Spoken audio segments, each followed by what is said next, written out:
నమస్తే, welcome to vote voice of the week. మనతో ఉన్నారు సీనియర్ జర్నలిస్ట్ డివి శ్రీనివాస్ గారు. సార్ నమస్తే. నమస్తే సార్, ఈ వాయిస్ ఆఫ్ ది వీక్ ఒక పక్కనేమో ఇంటింటికి మంచి ప్రభుత్వం అని చెప్పి కూటమి ప్రభుత్వం ప్రయత్నిస్తుంటే, దీనికి కౌంటర్గా ప్రతిపక్షం కాకపోయినా సరే వాళ్ళు గతంలో చేసిన అన్ని కూడా మర్చిపోయి రీకాలింగ్స్ చంద్రబాబు నాయుడు మేనిఫెస్టో అని చెప్పేసి తీసుకొస్తున్నారు. దాన్ని తెలుగులో చంద్రబాబు నాయుడు మేనిఫెస్టో గుర్తు చేస్తూ అని చెప్పేసి ఇది ఒక రకం అయితే, ఇదే విధంగా చూసుకుంటే లిక్కర్ స్కామ్లో ఐఐటి విద్యార్థులకు సంబంధించి ఏదైతే ఉంటుందో వాళ్ళ యొక్క జీవితాన్ని చిదిమేసే విధంగా వాళ్ళని వాడుకోవడం, అది కాక ఇంకో పక్కన లిక్కర్ స్కామ్లో మన చెవిరెడ్డి అరెస్ట్ కూడా చూసాం. అదే కాకుండా ఇంకొక అంశం వచ్చేసి సింగయ్య హత్య కేసుని వక్రీకరిస్తానికి ఏదైతే ఫస్ట్ రోజే తీసుకెళ్ళి ఒక వెహికల్ అదుపులో పెట్టి ఈ వెహికల్తో గుద్దించా అని చెప్పేసి దాన్ని పూర్తిగా పోలీసులను తప్పుదో పట్టించడం, తర్వాత వీడియో దొరికిన తర్వాత అసలుకి జగన్కి ఎటువంటి సంబంధం లేదు, దీని మీద హైకోర్టులో వాదనలు. సో ఈ వారం అంతా కూడా చాలా హడావిడిగా ఉన్నటువంటి ఒక వార్తల్ని, చాలా గరంగా ఉన్న వార్తల్ని ఎలా చూడాలి? హీట్ పొలిటికల్ హీట్ అన్నమాట. వాతావరణం చల్లబడింది, వర్షాలు పడతాయి అని అనుకుంటుంటే ఈ రాజకీయ వేడి ఇంత మరి వడగాడుపులు ఏంటంటారా?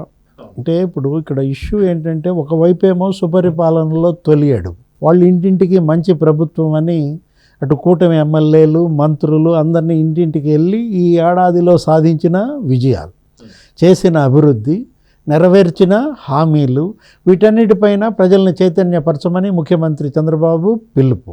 దానికి కౌంటర్గా జగన్మోహన్ రెడ్డి, వైఎస్ఆర్ కాంగ్రెస్ పార్టీ మీరన్నది ఏది రీకాలింగ్ బాబూస్ మేనిఫెస్టో అని అంటూ వాళ్ళు ఏదో క్యూఆర్ కోడ్ స్కాన్ చేయడం, చంద్రబాబు ఇంత ఎగ్గొట్టాడు అని నిలదీయమని ఆయన పిలిపించారు. ఎవరు? మాజీ ముఖ్యమంత్రి జగన్మోహన్ రెడ్డి. ఇక్కడ ఇష్యూ ఏంటి?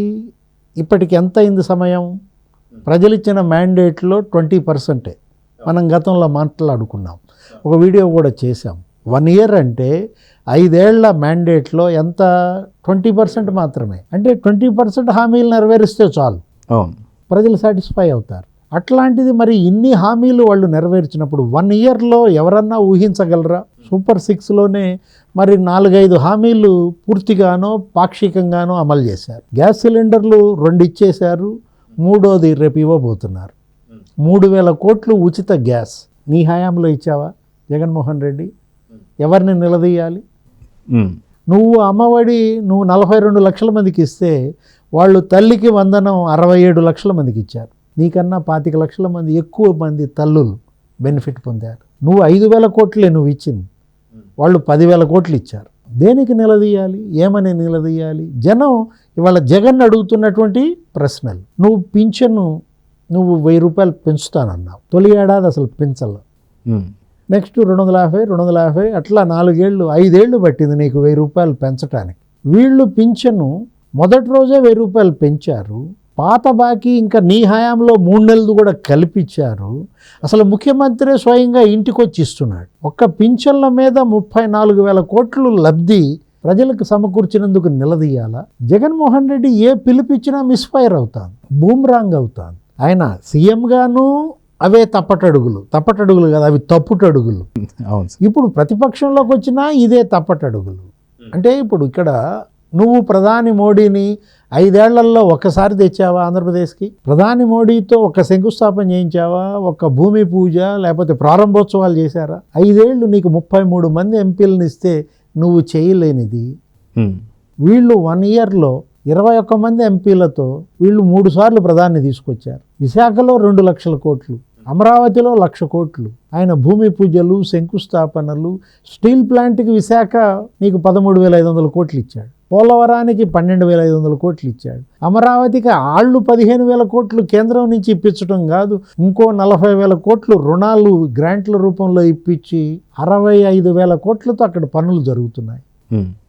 కర్నూలు, కడప, రాయలసీమ ఇవాళ రెనోవబుల్ ఎనర్జీ హబ్గా చేస్తున్నారు. ఏరోస్పేస్, డిఫెన్స్ అక్కడ కంపెనీలు వస్తున్నాయి. అంటే 1,00,000 కోట్లు, 1,00,000 మందికి ఉపాధి కలిగేలాగా కేంద్ర రక్షణ మంత్రి రాజ్నాథ్ సింగ్తో అక్కడ హాల్ పెట్టించటం, బెల్ పెట్టించటం, కర్నూలుని డ్రోన్ సిటీగా తయారు చేయటం, లేపాక్షి, మడకశిర డిఫెన్స్ హబ్గా మార్చడం, విశాఖలో నావల్ క్లస్టర్ ఏర్పాటు చేయడం, ఆర్టిఫిషియల్ ఇంటెలిజెన్స్ ఇవాళ ఏఐ అంటే ఇప్పుడు క్వాంటమ్ వ్యాలీ 2026 కల్లా కంప్లీట్ చేయాలని 156 క్యూబిట్ సామర్థ్యంతో అసలు ఆ ప్రపంచంలో మనకు తెలిసి సిలికాన్ వ్యాలీ అంటే అమెరికా లేకపోతే చైనా కెనడా, అలాంటిది ఆంధ్రప్రదేశ్ భారతదేశంలో మొట్టమొదటి క్వాంటమ్ వ్యాలీ అని ఇంటర్నేషనల్ మ్యాగజైన్స్ రాస్తున్నాయి. నిలదీయాలా?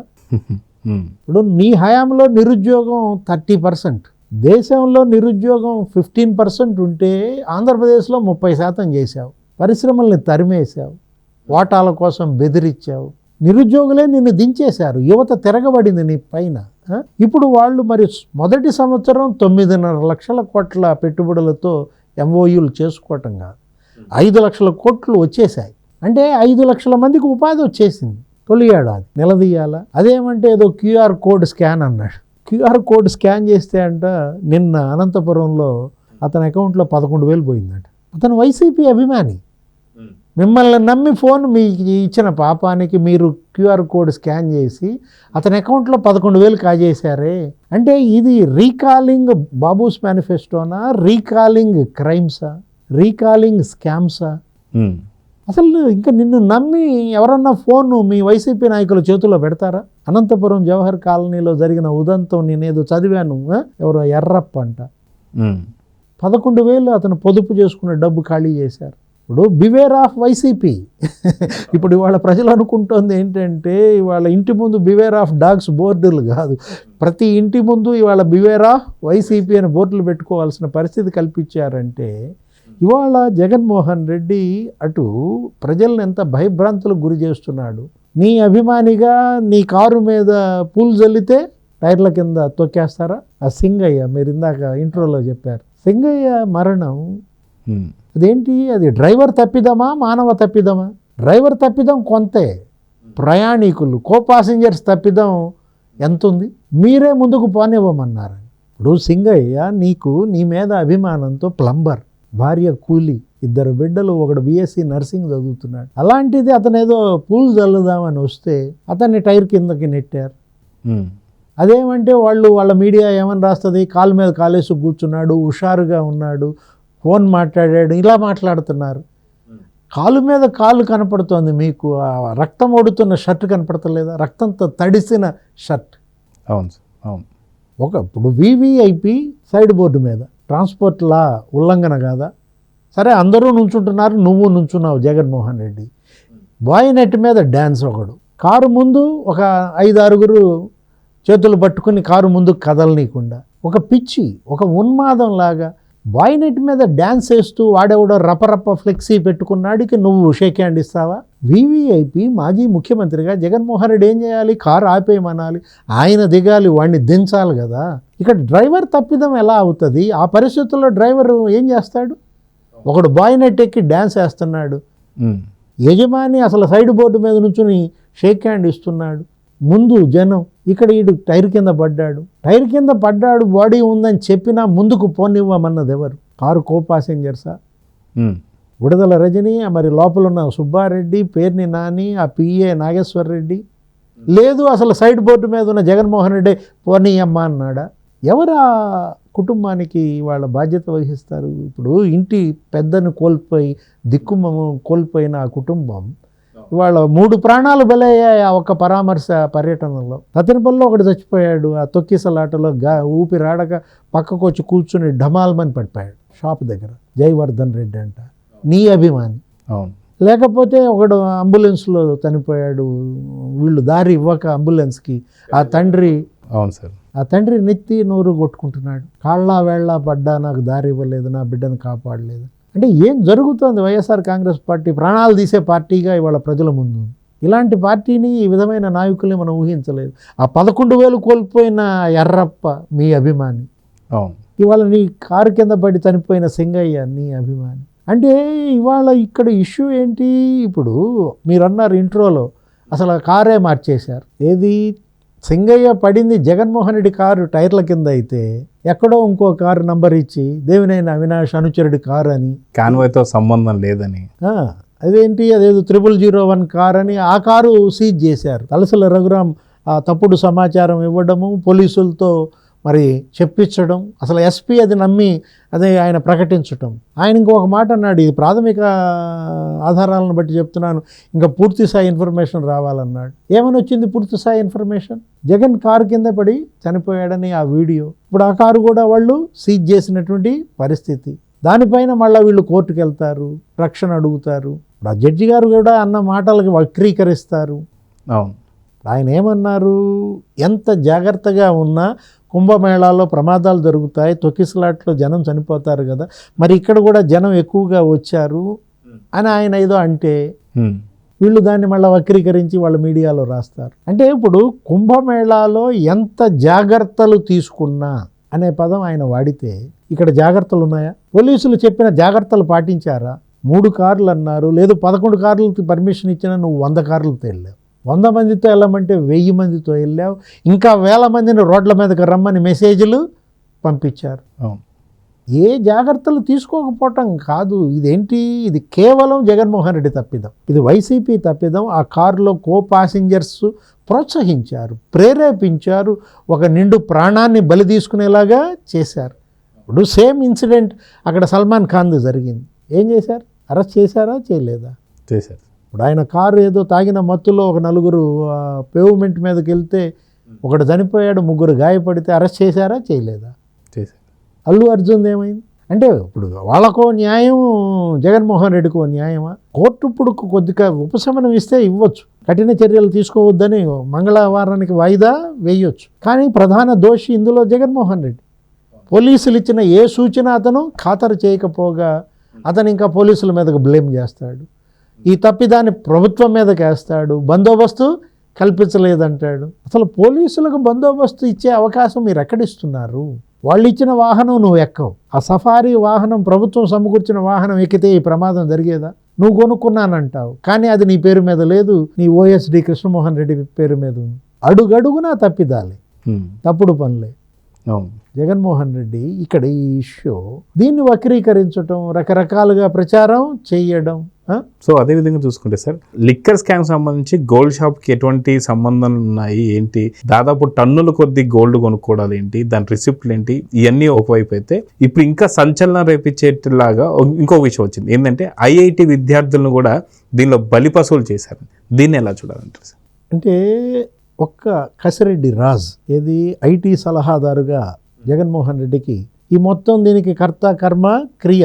అతను వీళ్ళందరినీ ఐఐటిఎన్స్ అందరినీ కూడా పోగు చేయటం, అతను ఐటీ సలహాదారుని నమ్మి ఏదో ఉద్యోగాలు ఇప్పిస్తారని అతని వలలో వీళ్ళు చిక్కుకోవడం. ఆ కిరణ్ కుమార్ రెడ్డి అనే ఆ తిరుపతి కానిస్టేబుల్ కొడుకు, అతను ఖరగ్పూర్ ఐఐటిఎన్, అతను ఏదో డికార్ట్ అని చెప్పి ఒక కంపెనీ పెట్టుకుని అతను ఏదో లాజిస్టిక్స్ అతను చేసుకుంటుంటే వీళ్ళు అతన్ని ఇందులోకి ఉచ్చులోకి లాగి ఏంటి ఆ అరవిందో దగ్గర తీసుకున్నటువంటి 60 కోట్లు నీకేంటి ఆ డికార్ట్ లేకపోతే పిఎల్ఆర్ ఈ కంపెనీల్లోకి మార్చటం. వాళ్ళ పెద్దిరెడ్డి మిథున్ రెడ్డి పాత్ర, కసిరెడ్డి రాజ్ పాత్ర. ఇప్పుడు ఆ కిరణ్ కుమార్ రెడ్డి ఖరగ్పూర్లో వెళ్ళి వాళ్ళ పూర్వ విద్యార్థుల సమావేశంలో ఇతర స్టూడెంట్స్ను ఉద్దేశించి నేను 7 రాష్ట్రాల్లో నడుపుతున్నాను అని ఒక 10 లక్షలు వాళ్ళకి డొనేషన్ ఇవ్వటం ఆ ఇన్స్టిట్యూట్కి. వాళ్ళు నిజంగానే నమ్మి ఇతని దగ్గర ఉద్యోగాలకి రావడం, వాళ్ళతో వీళ్ళు మద్యం అక్రమ వసూళ్ళు చేయించడం, మనీ హ్యాండ్లర్లుగా లేకపోతే మనీ కొరియర్లుగా ఎగ్జిక్యూటివ్లుగా ఎలా వీళ్ళని వాడుకున్నారో తెలుస్తుంటే నీకు అతను ఎవరో ఉన్నారు సైఫ్ అంట, లేకపోతే ఇతను ఒకడు ఉన్నాడు వరుణ్ పురుషోత్తం. అంటే ఎలా బలయ్యారు, వాళ్ళ భవిష్యత్తును ఎలా నాశనం చేసుకున్నారు. ఆ రామచంద్రపురం కోనసీమ కుర్రాడు ఏంటి అతను ప్రణయ్ ప్రకాష్. ఇప్పుడు అతను ఇచ్చిన వాంగ్మూలం, అతని పేరు మీద తాడేపల్లి అపార్ట్మెంట్ తీసుకోవటం, ఆ 312 ల్యాండ్ మార్క్, దానికి చెవిరెడ్డి భాస్కర్ రెడ్డి పదే అక్కడికి రావడం, ఆ లెక్కలు అవన్నీ అడగడం, అట్టపెట్టెలు, ఆ నోట్ల కట్టలు, అతని వాహనాల్లో తొడా వాహనాల్లో వాటిని తిరుపతి లేకపోతే ప్రకాశం జిల్లా, చెవిరెడ్డి భాస్కర్ రెడ్డి బాధ్యుడిగా ఉన్న 6 జిల్లాల్లో ఓట్ల కొనుగోళ్ళకి ఈ డబ్బు వాడారని. ఎవరు? ఆ ప్రణయ్ ప్రకాష్. మరి మొత్తం ఇదంతా మనం చూసినట్లయితే ఆ వరుణ్ పురుషోత్తం, ఆ లీలా డిస్టిలరీస్, దానికి అతన్ని ఇన్ఛార్జిగా పెట్టి ఇంజనీరింగ్ చదువుకున్నటువంటి అబ్బాయిని అతనేంటి 450 కోట్లు లావాదేవీలు, అంటే 100 కోట్లు ఈ విధంగా వీళ్ళు ఆ పిల్లల ద్వారా వసూళ్లు చేయడం, మనీ లాండరింగ్కి వాడుకున్నారు.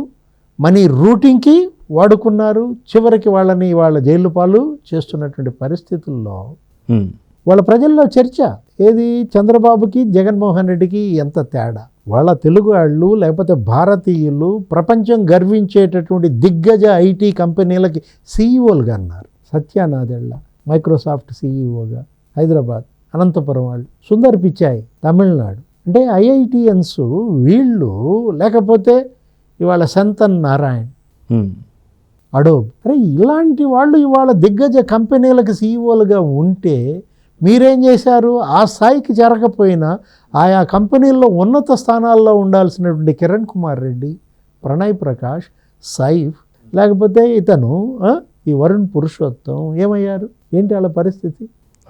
చంద్రబాబు హయాంలో సిఎస్లుగా పనిచేసిన వాళ్ళంతా కేంద్ర సెక్రటరీలుగా వెళ్ళారు, సిఈసీలుగా చేశారు, ఆర్బీఐ గవర్నర్లుగా మారారు. దువ్వూరు సుబ్బారావు దగ్గర నుంచి, గిరిధర్ దగ్గర నుంచి. అంటే ఇక్కడ ఇతని దగ్గర మరి ప్రిన్సిపల్ సెక్రటరీలుగా పనిచేసిన వాళ్ళు జైళ్ళక. జగన్మోహన్ రెడ్డి సీఎంగా ధనంజయ రెడ్డి ఎక్కడున్నాడు? జైలు పాలు. ఇప్పటికి జైలుకి ధనంజయ రెడ్డి వెళ్ళి ఎన్ని నెలలు అవుతుంది? ఎంతమంది దగ్గర ధనంజయ రెడ్డి పనిచేశాడు? ఇప్పుడు ఇవాళ మనం చూసాం, గతంలో శ్రీలక్ష్మిని బలి తీసుకున్నాడు. ఏది, తండ్రి సీఎంగా ఉన్నప్పుడు ఆ ఓబులాపురం గాలి జనార్దన్ రెడ్డి కేసుల్లో శ్రీలక్ష్మి జైలు పాలు. బీపీ ఆచార్య, విడి రాజగోపాల్. ఇవాళ విడి రాజగోపాల్కి గాలి జనార్దన్ రెడ్డి, శ్రీనివాసరెడ్డి వాళ్ళతో పాటు 7 ఏళ్ళు కాదు, ఇంకో 4 ఏళ్ళు అదనంగా జైలు శిక్ష. శ్రీలక్ష్మి మీద కేసును మళ్ళా ఎంక్వైరీ చేయమని ఇప్పుడు అది జరుగుతోంది.